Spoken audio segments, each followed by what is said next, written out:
This is Linux in Laws, a podcast on topics around free and open source software, any associated contraband, communism, the revolution in general, and whatever else fancies your tickle.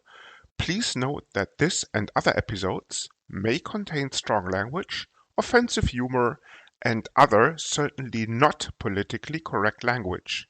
You have been warned. Our parents insisted on this disclaimer. Happy, Mum?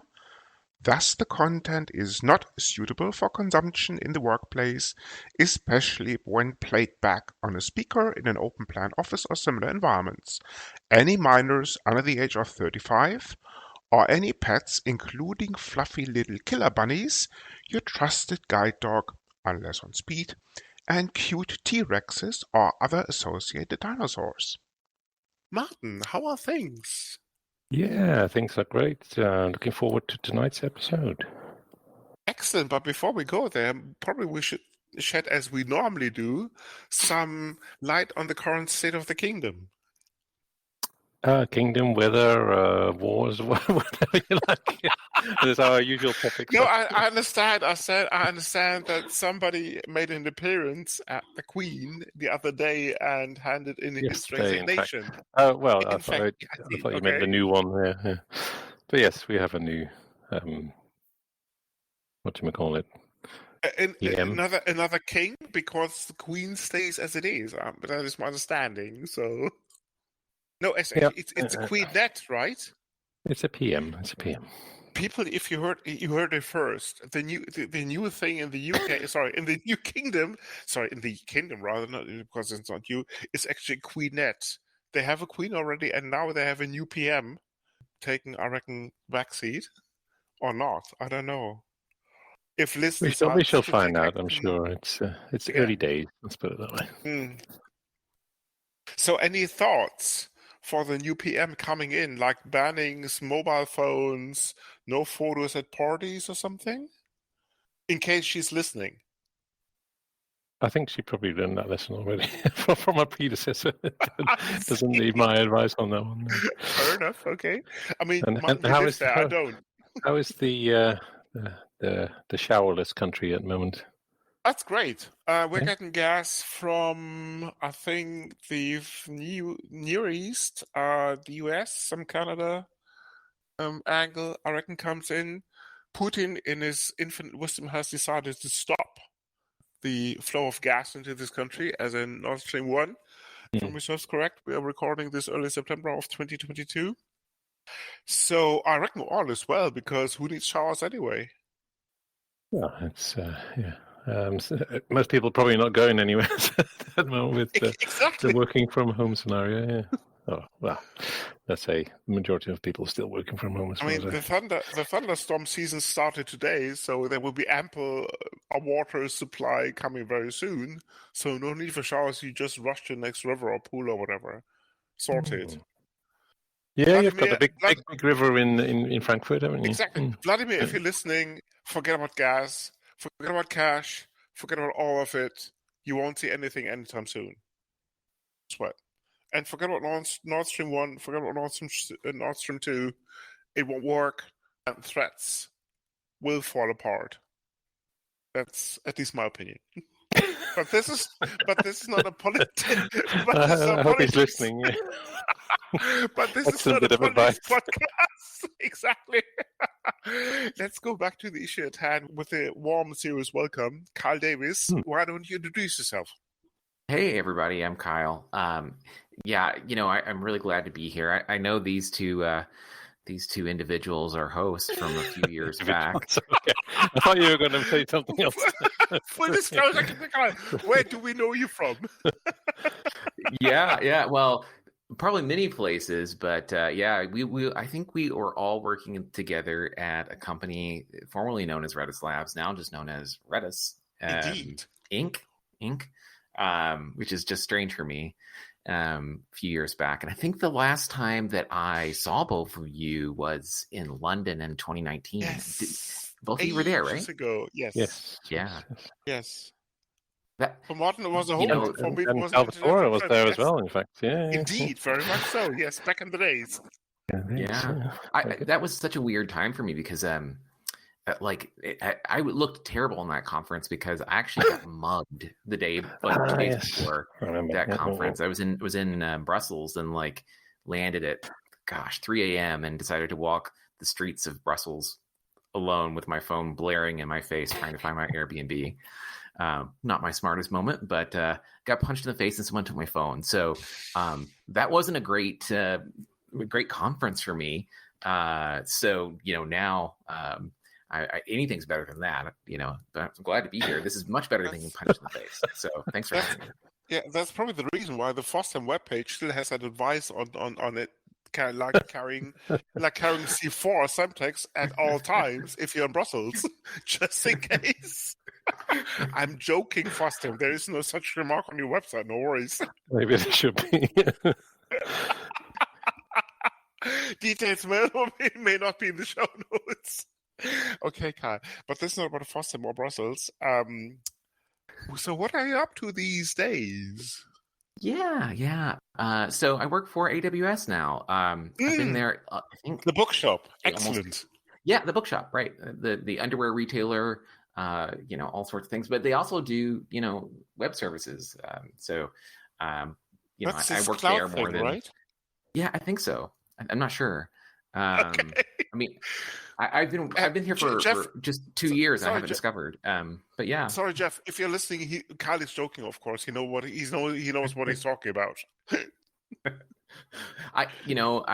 is just a vast place. I know what I'm talking about today. We'll probably talk about today, but anything beyond that, I am just baffled by the amount of stuff that goes on inside a company of this scale. Like when I was working at Redis Labs with you folks, I thought that was a big company. And then I joined AWS and it's just like, I realized, I was like, somebody said, oh, you need to contact this person. And I said, oh, okay. And I started looking up and realized that it was a fairly common name. There was like a dozen of them, people with the same name.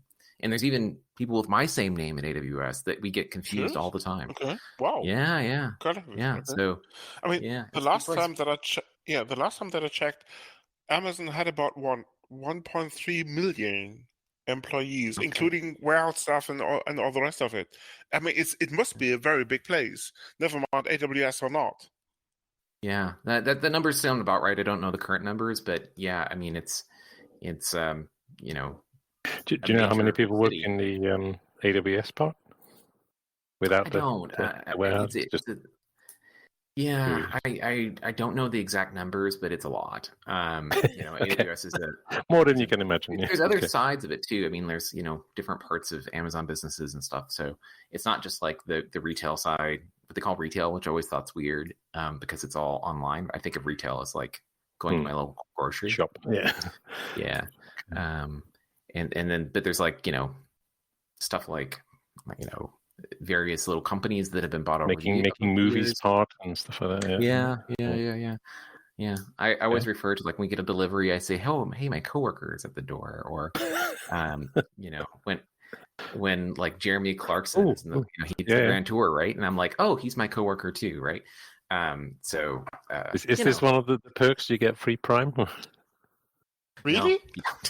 No. You don't. My wife is the one who manages the Prime account. So, yeah. Anyway. Yeah. Anyway, do tell on your current and previous exploits at AWS. Exactly. So what did you do since you joined AWS, kind of after you defected from Redis, for want of a better expression? Defected. That adds a whole level of intrigue. As you may know, Carl has defected as well. Defect is probably too strong, but left is probably the right word here that I'm looking for. Apologies. Right. No. So I started out working. I left when I left Redis Labs. I started working for the analytics part of AWS, and I was working on a project called Open Distro for Elasticsearch. And what is that? Yeah, Open Distro for Elasticsearch. It doesn't exist anymore. It's the most important thing, or it exists in a deprecated format. So that was a open source distribution of Elasticsearch that had Apache version 2 Apache license version 2, Elasticsearch plus these functionality adding plugins and tools added to it, so you kind of get a full-fledged stack that was all open source. And weirdly, I kind of joined AWS because I wanted open source experience, and a lot of people say, like, why did you join AWS for that? And it's really been actually an amazing place to do that.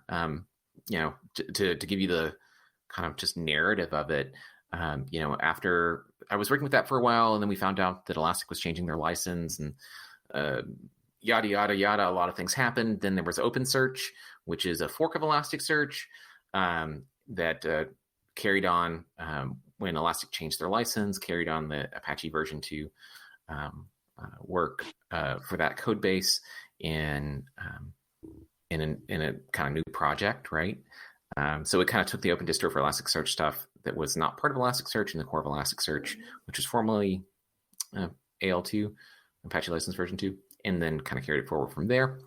And then I got kind of a random call from another organization at Amazon, and they said, hey, OpenSearch is doing pretty well, and for open source project, it's doing pretty great.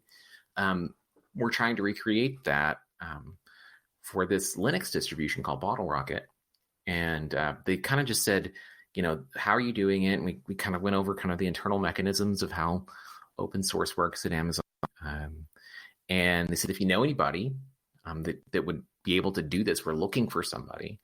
And I kind of thought about it, and I went through my mental Rolodex, and I said, you know what, I'd like to do it. And so I transferred inside of Amazon to the Bottlerocket team, the Bottlerocket and Amazon Linux team. So I work for the Linux distribution part of Amazon. So in my portfolio as a developer advocate, I work with Bottlerocket and then Amazon Linux. So I have 2 products that I work with, and they're both, Bottlerocket's open source. It's a Linux distribution, and it has a pretty significant amount of software out there that it's available on GitHub. And then, of course, Linux distributions are all made from a collection of open source components, right, that are packaged up and distributed. So that's what I'm doing now. It's been great. I will say, when I worked with OpenSearch, it was all based on Java, and I went for 20 years of my career not touching Java, and that was a shock to me. Just how come? The weird. Are you not a fan? I think I'm not a fan. Like in the 90s, like when I first started, like I was a Borland Delphi guy, right? Like I came up through Turbo Pascal and all that stuff. Yeah. And that was like diametrically opposed to like the Java camp, right? And I think that I just kind of went on that for a long time. And then I started getting more into like a more traditional open source stack and the different web stacks they had out there. And I just never touched it. And then I realized, being 20 years into my career, like, gosh, people who are doing this for 20 years know a lot about Java, and I don't know much. But it is a totally different world being back in the kind of systems programming area. Bottlerocket is Rust and, based on Linux kernel with C and all that stuff. And then, Amazon Linux is based on largely, not entirely, but a lot of it's like C based and stuff like that. I'm kind of suddenly like, wait a minute, Java's not everywhere. It feels very much back at Redis Labs in that way, because that was all working with C and kind of systems programming stuff, which I feel way more at home with. I don't know. When you start talking about JVM options, my mind just kind of like glazes over, and I start rocking back and forth. It's not something I want to talk about. Can't blame you there, Carl. Given the fact that this is a Rust marketing podcast, almost at the right place. So why don't you shed a little bit more light on the Rust angle? Because Linux distros, to be honest with you, even cloud-based, it doesn't for a penny. So what really sets Bottlerocket apart on AWS and perhaps even elsewhere? Yeah, I mean, I'll talk a little bit about that. It's funny, like, so just to give some context about what Bottlerocket is. Bottlerocket's a Linux distro, like I said, but it's totally different than probably what you expect. Basically, it's one of those projects where you take and kind of rethink a lot of very common and assumed things that are in a piece of software. So probably the most distinctive thing that people walk away from it is Bottlerocket's a Linux distro that doesn't have a shell. So it is designed specifically to host containers, and come to find out, a shell is kind of a liability when you're hosting containers. I mean, it's the operating system underneath, like, Kubernetes, like you're on your Kubernetes nodes.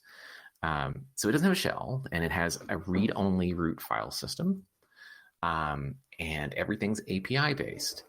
And with that, it fundamentally changes how you kind of operate, right? So with Bottlerocket, you work entirely with an orchestrator. So mostly Kubernetes. It also works in ECS, but the vast majority of the users are using Kubernetes with this. And then your orchestrator can interface with this. And yeah. Sorry, just one question. For the two people in the audience who do not know what ECS is. Oh, sorry. Yeah. Yes. So not all of our listeners, about, I reckon 2 or 1.5% are AWS fanboys. Sorry, jokes aside. No, sorry. Maybe you should explain what ECS or even EKS is before we go sure. on. I'm sorry. The 3-letter acronym thing is a large company disease, right? So ECS is a Lambda container service, and it's a service that Amazon runs that allows you to, kind of throw containers onto it and run those containers in an orchestrated way that's pretty specific and, I would say, idiomatic to AWS, right? It's all users find a lot simpler than Kubernetes, which has like all sorts of dials and switches, but it serves a lot of the same purpose when you're running that. Now, you mentioned EKS, which is Elastic Kubernetes Service, which is just kind of a flavor of Kubernetes, a managed Kubernetes service for AWS. So, yeah. And Kubernetes, of course, being probably the most popular container orchestration software layer that is there on the planet. Yeah, I think by far. ECS is important, and from a perspective of like who uses it. There's people inside AWS who certainly use it, and there's certainly customers of AWS who use it. But because it's an AWS specific technology, right? A lot of people, for whatever reason, think Kubernetes is a great reason because it doesn't tie them to a specific service, or specific cloud, however it might be. That's personal choice. Do what's best for your company in that regard. And why did Amazon decide to build such a new operating system? Yeah, it basically, what happens, right? In AWS, you have you start your EC2 nodes, and you then throw an operating system on it, and then of course you would let it join like an EKS cluster or what have you. As it comes to find out, like we started thinking about how we wanted to run the service, and you start running into some edge cases at scale, right? The reason why Bottlerocket exists is we wanted to reduce surface area, and we have a general purpose reduce security surface area, I should say. I think I missed a word there. When you have a general purpose operating system with things like a package manager and a shell and all these things, you start introducing a lot more variables. And AWS said, we'd like to reduce variables. And so they started kind of thinking about what would be a great way to reduce those variables. And that's how kind of Bottlerocket came along, was a way to kind of take the ideas that we had and we were trying to instill in the organization at scale, and then put them into a operating system. The unique thing about Bottlerocket is it's not a service on AWS. Like, you can't pay for Bottlerocket. You can pay for EC2 nodes and then put Bottlerocket on them, but it's not a service. Is it used in any internal services? At Amazon? I mean, I obviously can't go over what services use what, right? Sure. But was that one of the drivers to build it, or was it purely to let people have a more lightweight implementation on EKS? We hit both. I mean, I think that anytime, one of the I don't think it's a secret at all. But one of the things that you start to realize once you work at AWS is built on AWS. Like the stuff that it's inside uses very few like kind of unique things. It's basically a kind of collection of fundamental services that are used to build higher level services. And so, that's kind of why it exists there. So of course we're going to use it internally. Anytime we build something, we think about the internal angle. But I think the majority of this was we have some tools in place that kind of take some of these things already. We're talking about kind of packaging things up internally and using them over and over and over again. But this helps us kind of export that to people who want to use it in their own infrastructure in a nice, usable way, right? So there's a lot of things here that are specifically for customers of AWS, but it's open source. So if we had somebody that came in from another cloud and said, hey, I want to use this, we would absolutely say yes.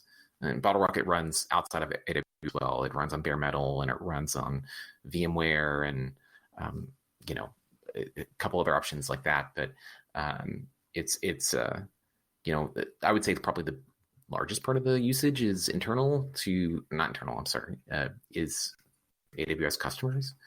But it's certainly like somebody came in and said they wanted to run it on insert cloud platform. We would certainly accept those pull requests if they were good, right? If they were good pull requests, they weren't like poorly formed or something.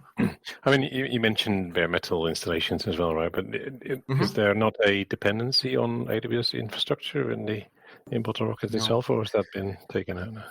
No, there's not. So there is. If you want to run it as a cluster, you're probably using EKS anywhere.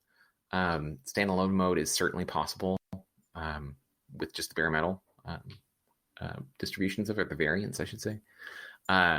So yeah, you don't have to do that. I have seen it running on a variety of different devices that are not in any way connected to AWS. So works. Okay. Interesting one. Given the fact that you offer a host of deployment options, hybrid, of course, comes naturally into play here. But given the fact that I'm the Rust fanboy and I still have to convince Martin about this new technology, where does Rust specifically come into play, apart from maybe cloning the GitHub repo and building your own images, which is perfectly viable if I send the GitHub repo correctly, and of course links will be in the show notes. Yeah, no, so Rust actually plays a big role. One of our principal engineers told me once, and I hope he doesn't come after me for saying this, that we chose Rust because it's boring. In the best possible ways. Is it? Okay, fair enough. Yeah, so here's how it works. So like I said, I mentioned it's API based, right? So everything that you're interacting with in Bottlerocket, for the most part, is either directly through an API or through an API kind of indirectly, right? Like there is some other tool or something that's interceding in that. Those tools and that API is all built in Rust. What Rust gives us, of course, is a variety of edge cases that you would run into are not there, right? If you were trying to deal with a different runtime version and all this stuff that you could run into if you're running Python or Node or something, Node.js or something like that. With Rust, you compile binaries, right? So that makes it really easy. There's memory safety and all this stuff. So it's boring in a good way, right? There's very few surprises. Once it's compiled, you're good. And the way Bottlerocket's constructed, Bottlerocket actually, because it doesn't have a shell, you're running things directly. So if you had some sort of runtime, it would be more complicated, right? So there's a significant amount of Rust in the repo. There's like anything you're interacting with is basically developed in Rust. So yeah. There's another aspect apart from the non-shell based part of Bottlerocket is kind of the way the upgrades are being done. I think. Oh yeah. Read something about that. That was quite novel. Yeah, so there's a couple different things you can do. So it depends on how you run your cluster, right? A lot of people will just kind of kill the nodes and rebuild them, and then drain like a node, and then just put a new node up with a new version, and that's fine. In Kubernetes, I mean, that very much goes to the cattle versus pets situation. But Bottlerocket has a specific image-based update system. So effectively what it does is it has multiple partitions, virtual drives actually, on the OS. And what you're doing with that is we have a kind of A side and a B side. And your A side, let's say, is the one you're working with right now. And that has the image. So I should back up a little bit. Bottlerocket's based on images, tough repos actually, but effectively they're images that have the entire operating system on them. So when you're doing updates, you're not updating packages with a package manager. You're just getting the whole thing as a one big release, right? Operating on one kind of virtual drive. And then what happens is when there's a new version available, it can download that. Then it will kind of swap the partitions, or the drives, I should say. And then one will be working. The one that was previously working is now the kind of passive or the B side, and the one that is working is now the A drive. So you kind of just flop them back and forth, and it works atomically, right? So with those images, you're able to kind of have an all or nothing upgrade path for your nodes. There's a couple other nuances too, like all your containers, volumes, and stuff are on a different disk, and then there's a small partition for any settings that you might have, and we have a settings migration tool that basically will make sure that your settings migrate in a logical way. So it knows what version you're on because it's image based, and then it can kind of translate that. If there's any changes in configuration, it can change that. And if it's a failure, both that image based A side and B side, in addition to like where your settings are located, it can be instantly back, right? So let's say that a reboot isn't successful, you'll then be back at a working state. So that's great for in-place updates if you're running your clusters that way. So what we find is that people like this idea of not having any type of unexpected behavior, because a Bottlerocket node of a certain version is going to be a Bottlerocket node of that version. There's not, while you were updating, a new package was released and one node has a slightly different version, if you didn't pin everything, there's none of that ambiguity. It makes it a much cleaner update process. Yeah, that's interesting. You mentioned there's no package manager, right? So I mean, most containers are super lightweight, and there's all your usual Linux tools aren't installed for a good reason. But when you do need something, how do you go about adding that to a Bottlerocket container? Well, the encouraged behavior is for everything to be in containers, right? So you shouldn't really need to interact with the system a whole lot. If you are, so as an example, if you're taking like OpenSearch requires a couple specific kernel settings, and you want to make sure that they're there. You can do, you can put that in a spec file and then update that and interact with the API through what's called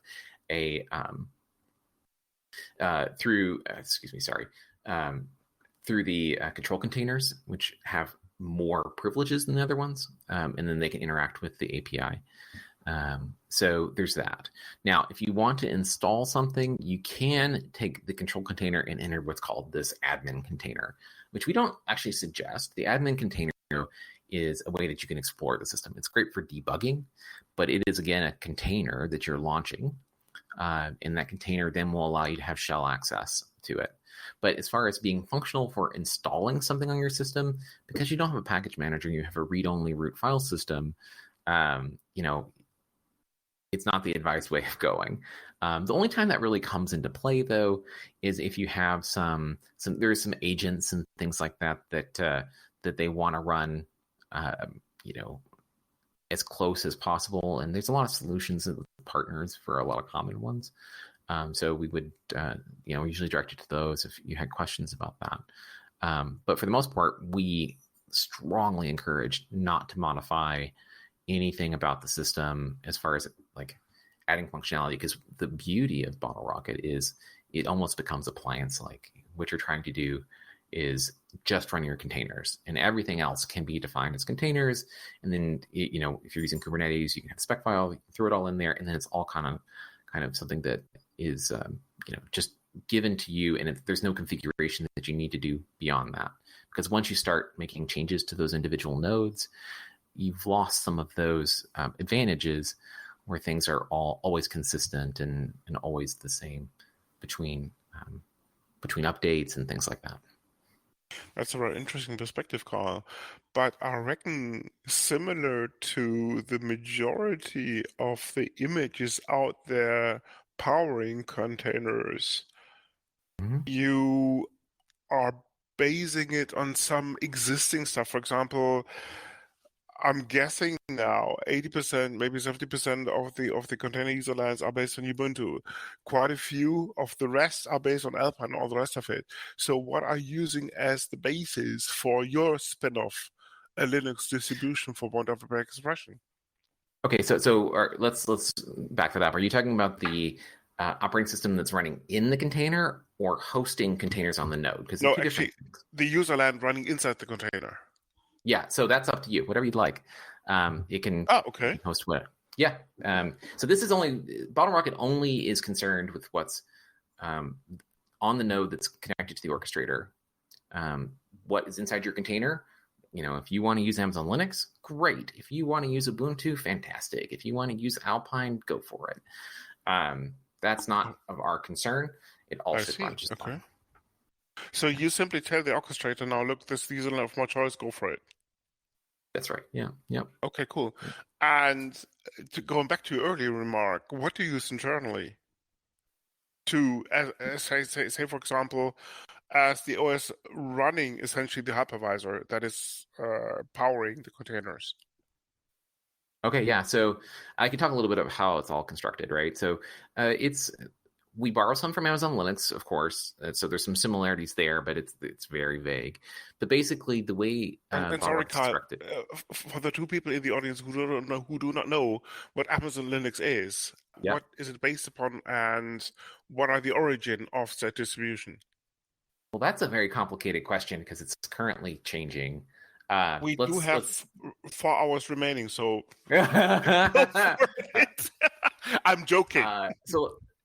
Yeah. Well, I will tell you just briefly. So, you know, Amazon Linux is right now in a weird situation. Not weird, but it's a good situation.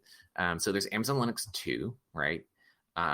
And that is reaching its end of being a current version very, very soon. I don't know exactly when this episode will come out. It may actually no longer be the current version of Amazon Linux by the time you're listening to this. But there's Amazon Linux 2, which was Rail-based, right? Roughly. You know, there's when you get down to it, like, you know, if you're based on RPMs or you're based on devs, you really kind of draw your roots from, you know, one or the other, right? Whereas Amazon Linux 2022, which is the version that's coming out, and maybe the current version very soon or currently, it's I would say one of the upstreams for that is Fedora, right? And it's its own operating system. It is a big difference from Amazon Linux 2. Okay. So very big difference, and it's its own distribution, right? So I wouldn't assume that you could just take, you know, Fedora things and throw it over into Amazon Linux 2022 and it would work, right? But it of course, you know, it draws a lot from the Fedora kind of world, right? So that's happening as well.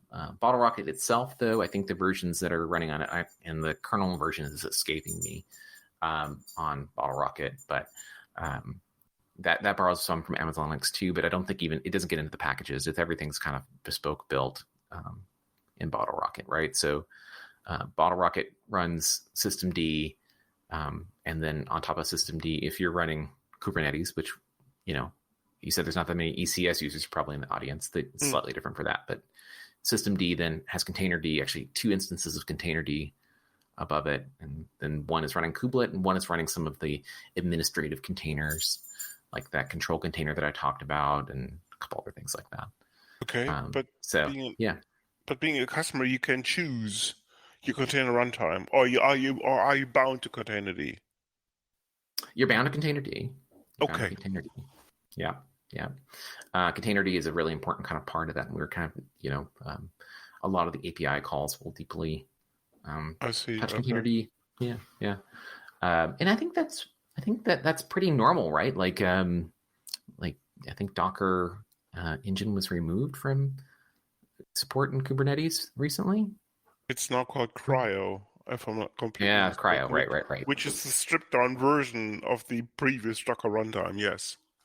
I can't keep track of all the, waves inside of the Docker world in some ways, because Cryo. Martin and myself have a hard time too, so no worries. Yeah.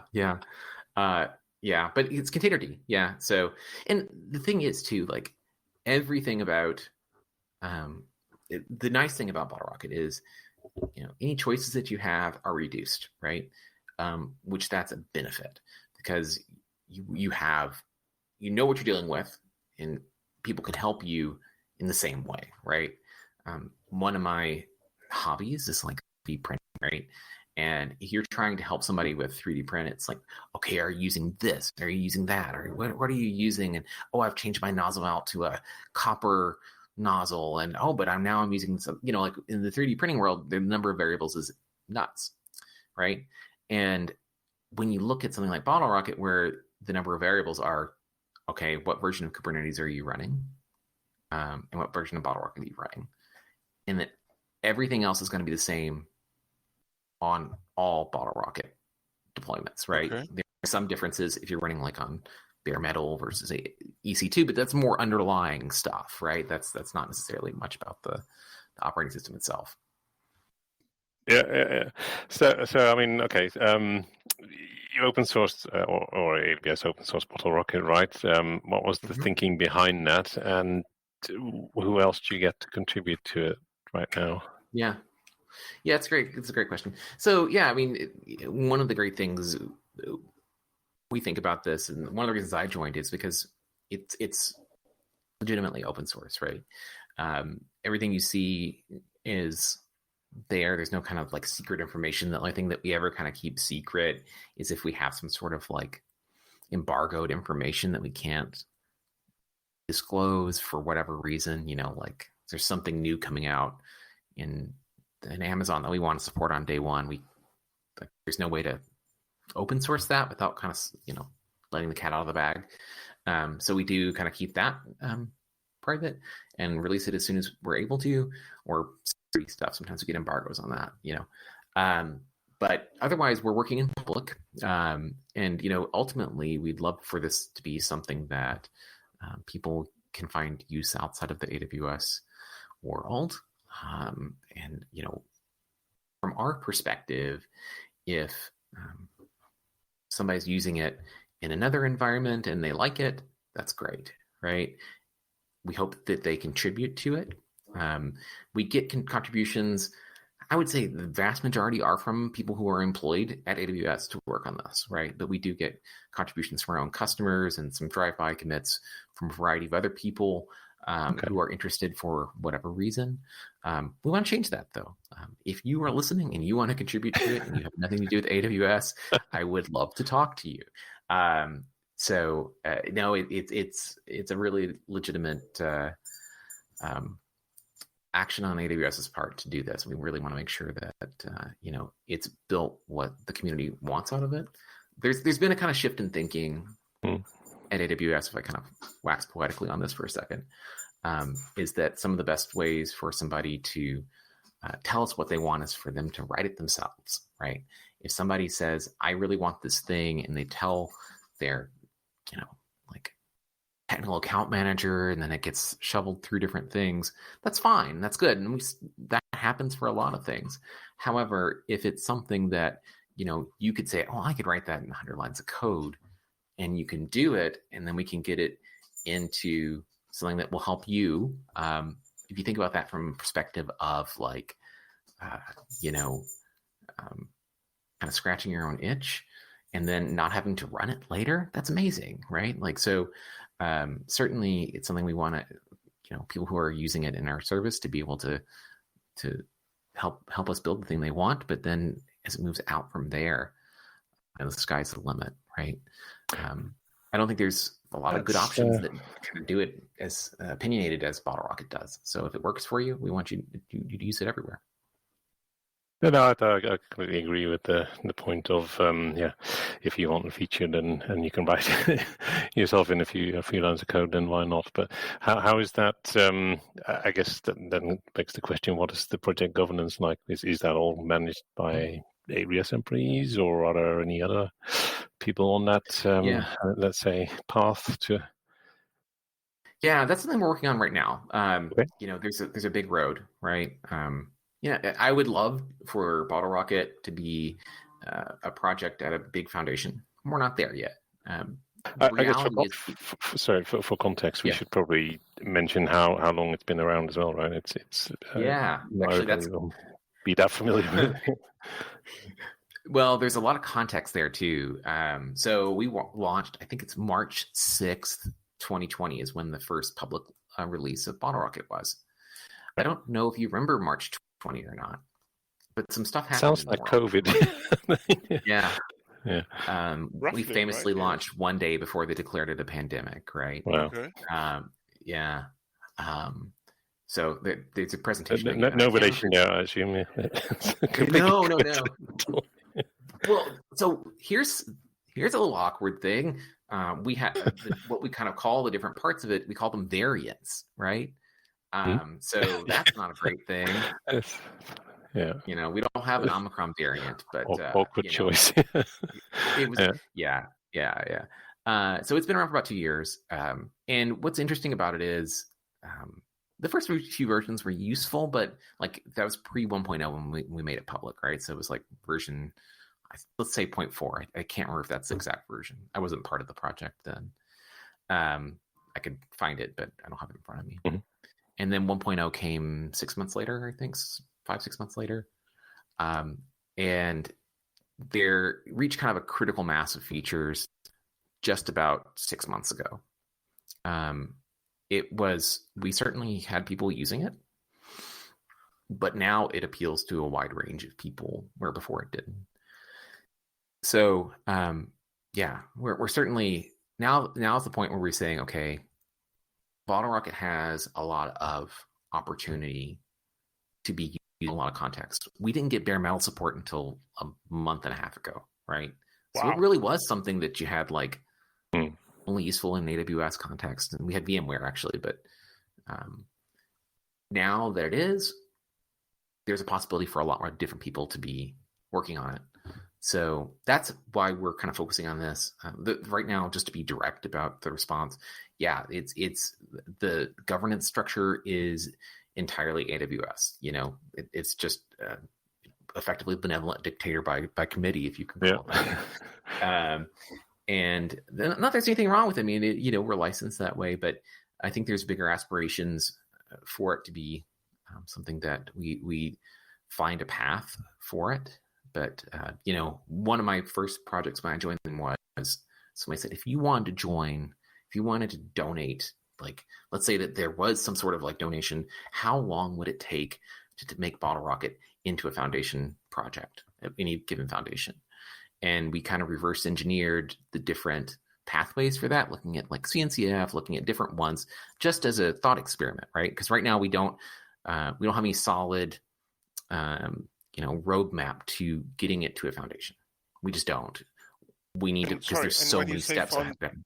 And sorry, when you say foundation, you mean the Linux Foundation as an incubator project, or even beyond this? Okay. It could be. Yeah, I mean, there's a whole lot of different options there, right? So you could have it as, there's other foundations that would work besides Linux Foundation. So, there's also Linux Foundation. It could go into its own foundation. All these different things are possible. There's no like plan yet. So I don't want to say that it's going to happen, right? But we just, as a thought experiment, looked at it and said, what would it take, right? because there was varying opinions, right? Like, oh, if we could do it tomorrow, could we? What was the thought there?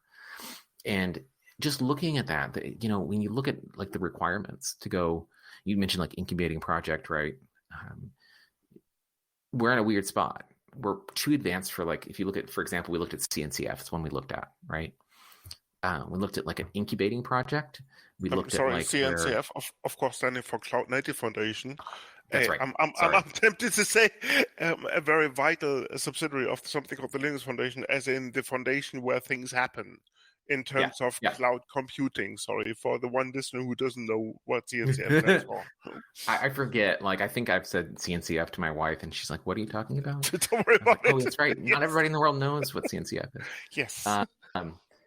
But yeah, we just looked at it, right? So this was just a thought experiment. So like, I don't want people to walk away thinking that we have any plans to do anything like this. But we just said, where are we right now, and where would we fit if we were to do this? And incubating projects are kind of for projects that are less far along. Like generally, if you look at the requirements, it's like not really validated, not really used in the in stable environments and things like that. Bottlerocket's used pretty widely already, but we don't at all kind of meet the next level, right? We don't have, for example, a wide range of contributors that are any given percentage of the base in any given month is contributed externally. We may have some months where nothing is, and we may have other months where there's a decent amount. So we don't really kind of have that stable contributor base from a variety of organizations. So we're still kind of like a single organization thing for the most part. So what we're doing right now is we're very open to contribution, and we hope people contribute. And as that develops, we'll start thinking about what the next steps are, right? And that maybe we get committers that are outside of AWS, but we haven't kind of crossed that bridge yet. So once we do, that will start informing a lot of these things. And ultimately, when you talk about governance or, that sort of thing, usually that's a solution to a problem. Right now, we don't have a whole lot of conflict in the project for, some very simple reasons and some very good reasons too, but also just because, we don't have people that have firm ideas that are standing their ground saying, no, I have to have it like this. So right now it works. But as we start moving forward, we do have a plan and kind of like to incrementally make it better for contributors. Once we make it better for contributors, we hope more contributors will come to us. And we're trying to, make it easy to understand what to contribute next, right? That's been one of the things I'm working on right now is moving us to a fully in the open roadmap. So, before we kind of had a roadmap that we kind of exposed publicly, and then we had a roadmap that people were working on, right? Which doesn't really work very well. So now we're moving all of our work to a roadmap that's public. And that's key to getting a contributor, because you won't contribute something unless you know where the project's going, right? And then we're working on pathways to get things on to the roadmap. So there's all these incremental steps that'll get there to make the Bottlerocket a more open project. And we're working on it. We're just not there yet. Before we discuss the roadmap, Carl, and I don't want to put you on the spot, but because probably these decisions were made before you joined the project, but anyway, asking about Rust as a technology, especially for APIs, can you shed some light on the choice that the team made to go for Rust rather than some other technology in order to implement these APIs? Because given the fact that I consider this whole technology that you just described as in Bottlerocket as a very viable one in terms of commercial perspective, but also from a community aspect, the language of choice below the API implementation, I reckon it's crucial. So can you shed more light on this decision process and how, if possible, the project arrived at Rust as a technology choice? Yeah, I wasn't part of those conversations because happening, probably a few months before I even joined AWS. But I will say for the most part, there is a degree of making sure that it's it's something that has no runtime, and we can compile the binaries because we want as small of a surface area as possible. So, you could say, okay, well, what about Go? Okay, that's a good choice. But at the same time, we wanted to make sure it was producing as small of a binary as possible. And I think from some perspective, I don't know. This is a little bit of conjecture, but I think people did want to have a language people were enthusiastic to write in. But, there's a lot of people who love Go, but there's a lot of people who really love Rust. But Go is from a different hyperscaler, no? That doesn't come into play. We have joking. plenty of Go. Don't worry about that. No, jokes aside. Yeah. No, I mean, given the fact, I mean, when you start the project, that was around 2018, 2019, stuff like this. I mean, I would guess 2019, yeah. Yeah. 2019. Rust had been around for about 10 years, give or take. Yeah. Mozilla had put out the code base there. It was on GitHub already. It was a fairly stable technology at that time already. People, including Tor and some other projects, were starting to pick it up left, right, and center. Never mind was the Mozilla Foundation itself, Servo, Quantum, and all the rest of it. People, the details are on the show notes of a previous show. So look it up if you want to. But at that time, Rust was already a viable, for want of a better expression, candidate for API implementation. But Rust brings a certain set of features to the table. For example, as you already pointed out, aesthetically linked binaries, but also a very, I'm tempted to say, minimal attack surface from an IT security perspective. Plus the fact that if you can convince a Rust compiler to generate code, you're almost halfway there, in contrast to C or some other languages, namely C++. Yeah. No, I think that played a role in it. Like, if you're writing, and this is what I kind of fundamentally agree with personally, is if you're writing stuff for the system, you should make sure it's as rock solid as possible, right? Memory safety, if you can convince the compiler to run, you have higher confidence that it's going to do what you think it's going to do. I mean, how many times have we written C code that works until, right? It breaks, exactly. Exactly. It works perfectly until it doesn't.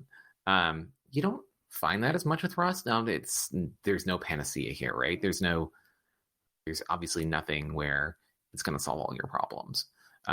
So Rust does have a fair bit of, things that come along with it. As an example, there's one engineer has been working on something about how to convert a string to something else for quite a while. Rust is not perfect. And there's a lot of choices that go into writing Rust code, but for the most part, it's a fine language to do this type of work in. And it serves it quite well. And when I think of alternatives, like, Go is probably the one that people ask, why didn't you write it in Go? I don't think that people would have, I don't think it would have hurt the project to select Go to do this in a lot of ways.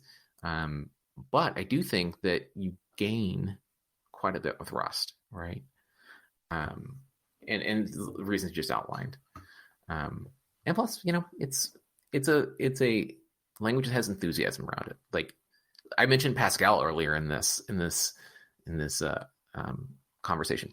Could they have chosen Pascal, like free Pascal, to do this? Sure. Would it have been a bad choice because no one's enthusiastic about it? 100%, right? So sometimes you do have to kind of go with where the community is going on these things and in your selection of choices. That can either be something that you can ride and gain benefits for a long time on.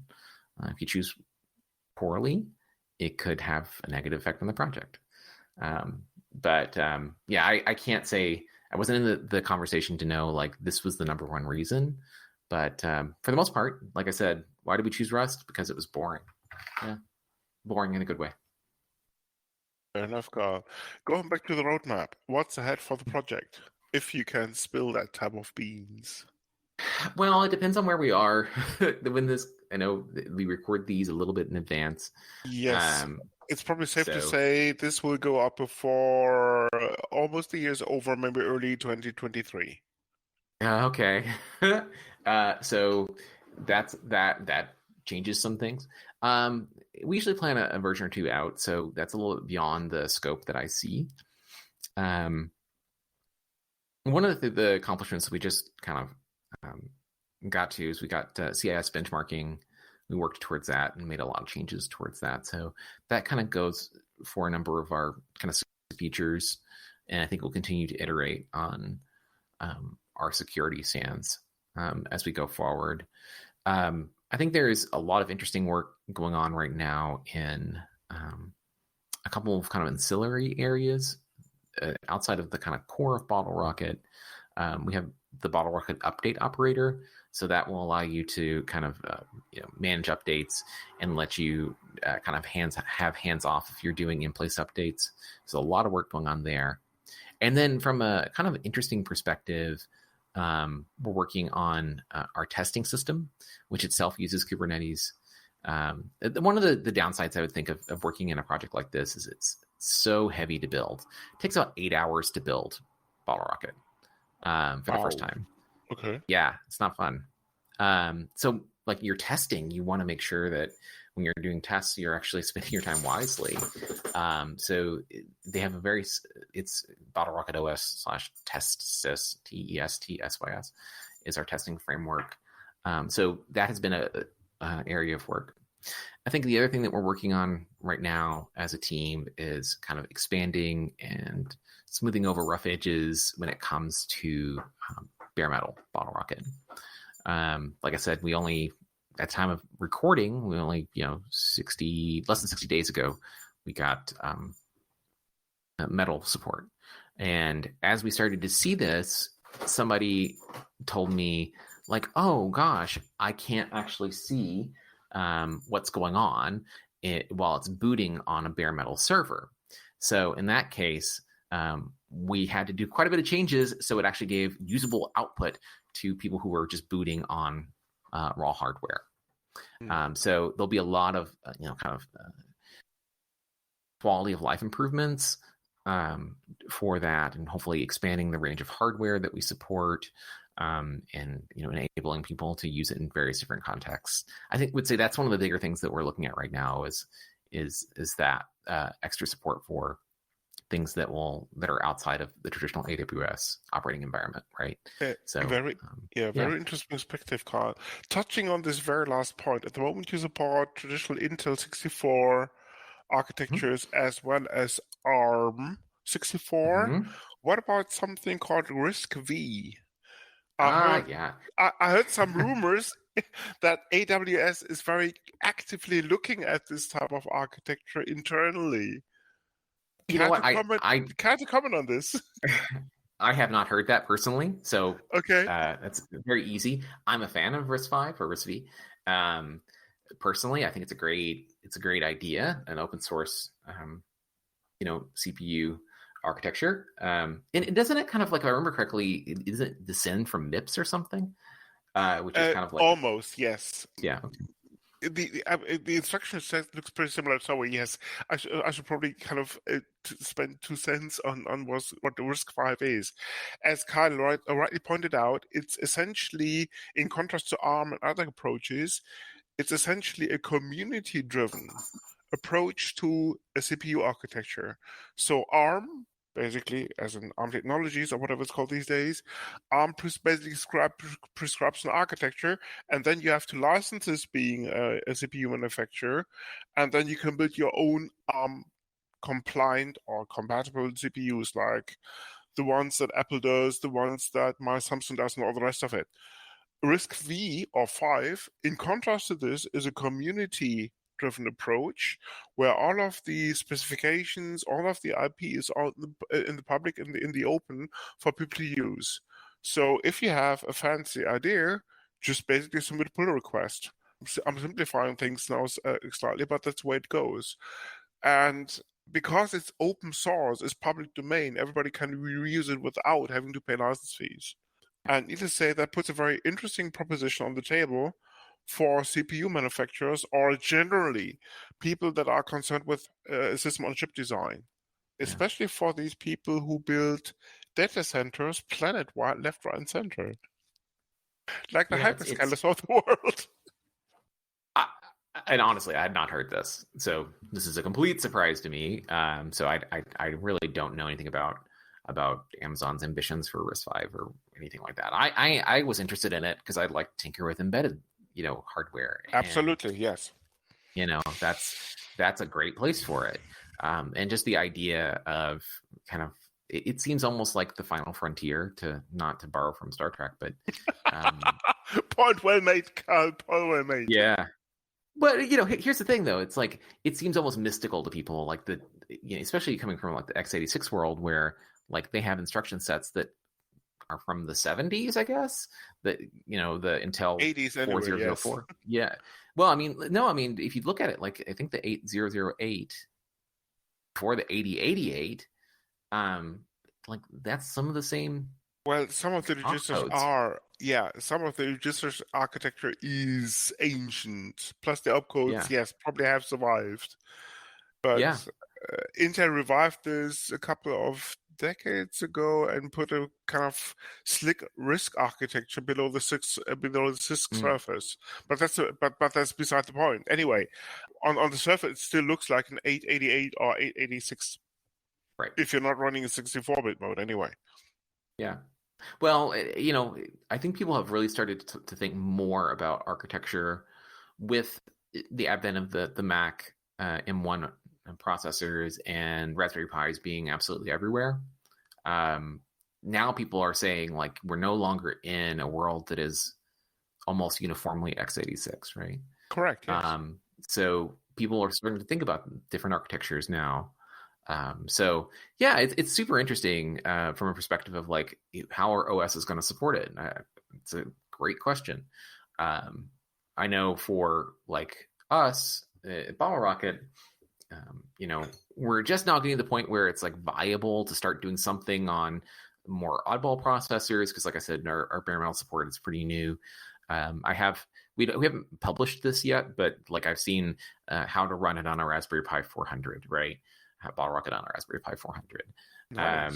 That's the keyboard bladed one. But somebody made the point. Raspberry Pis are so expensive with the chip shortages right now. It's like you might as well just like buy a Celeron, device because it's cheaper sometimes. It's an interesting thing, and people want to experiment. I was at Scale, the Southern California Linux Expo, and just a month and a half ago, and that's one of the people wanted to see. A colleague of mine brought over a Kubernetes cluster that is inside an old Mac G4 cube, if you remember those from the early 2000s, and he had a number of x86 processors in it with metal grades on the outside, right? I would say again. With the one with the great with the metal grade design on the outside. Yeah. I saw it, and people were fascinated by that. So definitely something that it's an interest for everybody is to kind of like see the hardware. I think in the cloud era, I'm speaking as someone who works at AWS during work hours.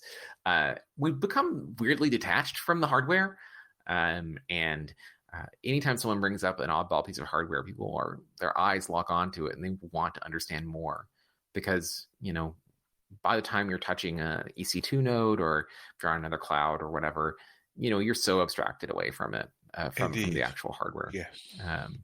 And like most people haven't touched a blade server or a server in a rack, whatever, not a blade server, but a server in a rack. It's a fascinating part for people. So there's definitely interest in that. And we have some people who are enthusiastic about home lab stuff and, running Bottlerocket in various contexts. So certainly it's something that we've been thinking a lot about. I mean, touching a blade in a cloud provider's data center is somewhat tricky because you have to get into the building first in the first place. Yeah. Something that the cloud providers or hyperscalers are pretty aware of doing for the general member of the public, I suppose, for a reason. Even me. I mean, like I wouldn't even be able. Like I don't know any of my colleagues have actually been inside. So even on the inside, it's not something we have access to because there's massive security concerns. No, absolutely, yes. I mean, when I was working at Verizon, also then a cloud provider, you had to pass several security clearances in order before you even could set a foot in the data center. Oh yeah, in a data center. Oh, yeah. And I mean, think about too though, like OVH or OHV, the provider in France that caught fire last year.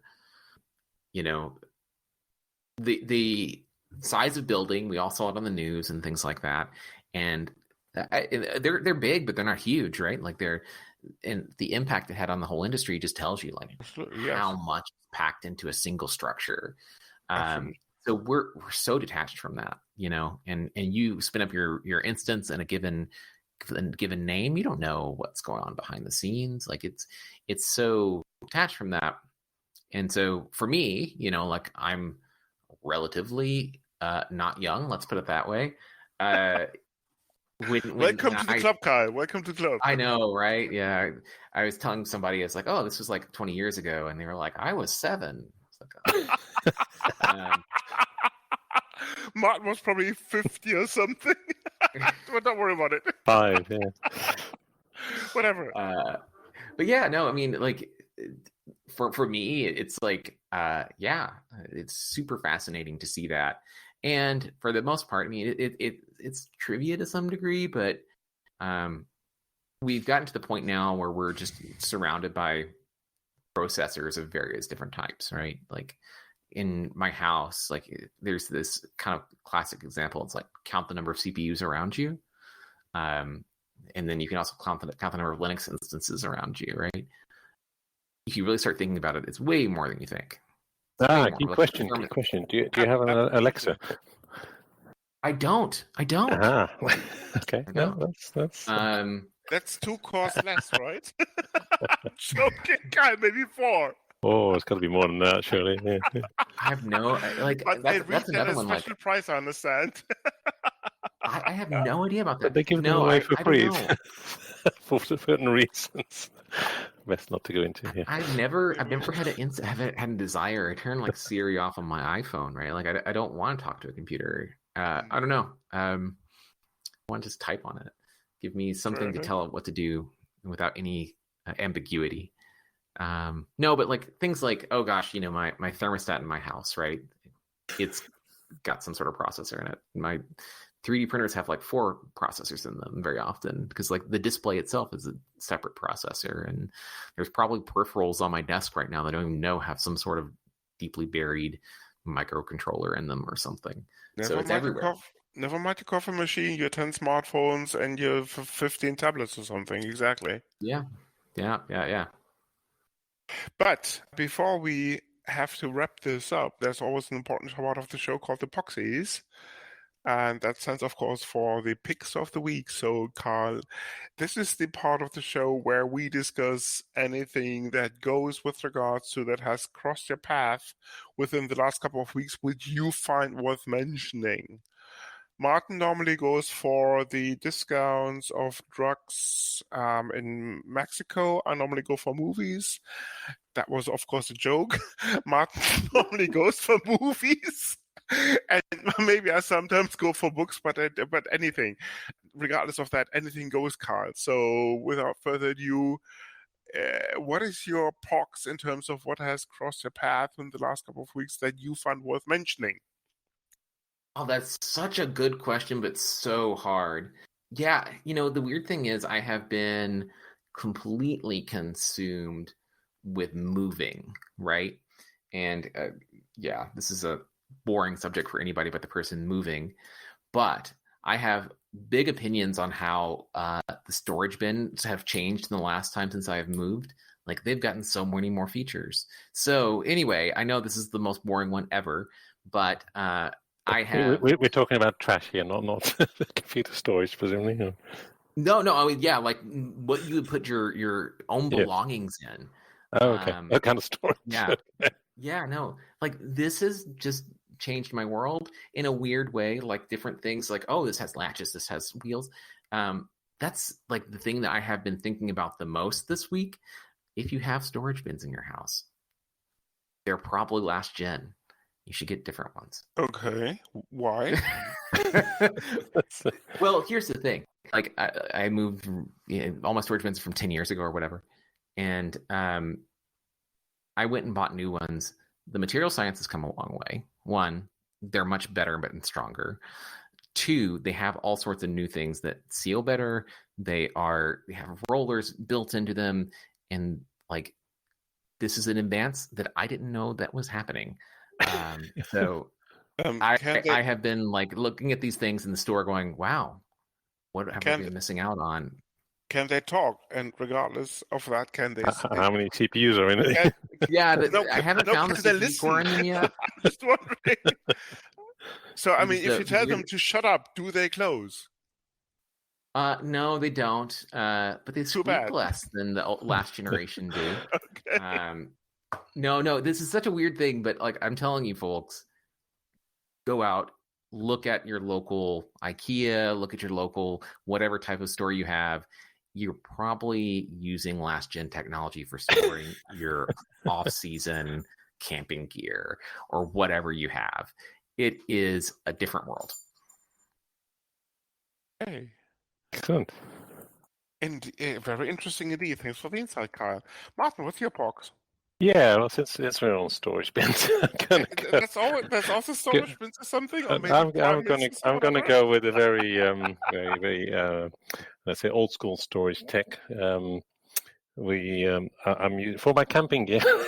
I am using some trunks from which were used on the QE2 to transport stuff from the US to England. So they are probably 40, 50 years old. Martin, for these very old people, tech.